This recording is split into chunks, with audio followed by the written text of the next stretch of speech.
This bill is about training teachers to close some very wide divides in our society and find some common ground.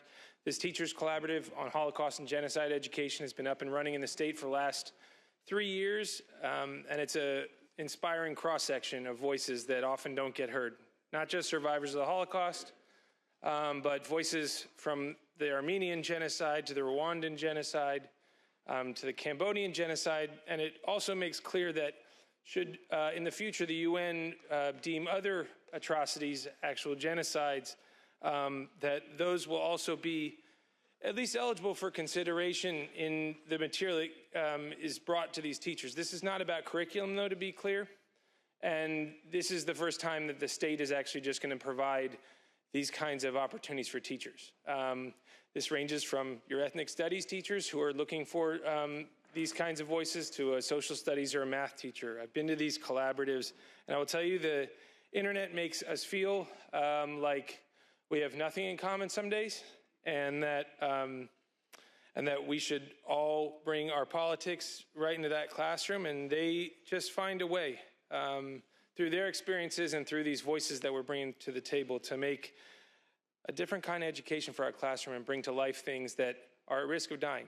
67% of millennials in this country don't know what Auschwitz was.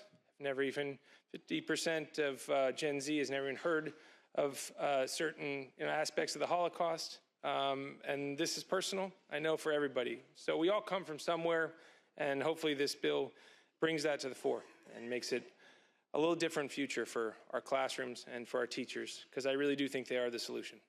So with that, I respectfully ask for your aye vote. Senator Grove, you're recognized. Madam President, I too rise in support of SB 1277.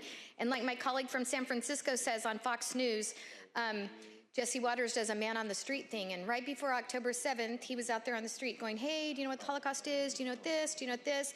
And like my colleague just said, 66% of the people that answered that question did not know.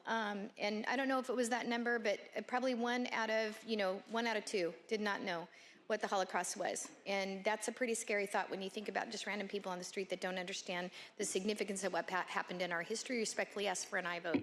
Thank you, Senator. Any member wish to speak? Any other member wish to speak on this item? Senator Stern, you get to close now. Thank you, colleagues. One last thing I did want to clarify for those with some questions. There have been questions raised by the very limited number of folks in opposition that somehow this will be a Jewish-controlled collaborative, that Jewish organizations or Jewish-aligned organizations would somehow control this.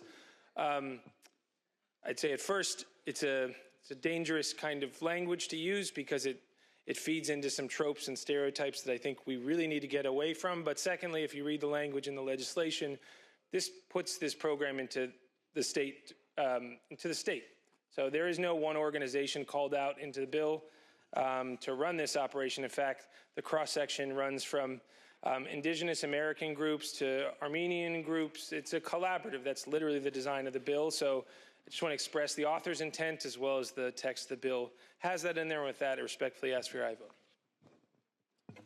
Thank you, Senator.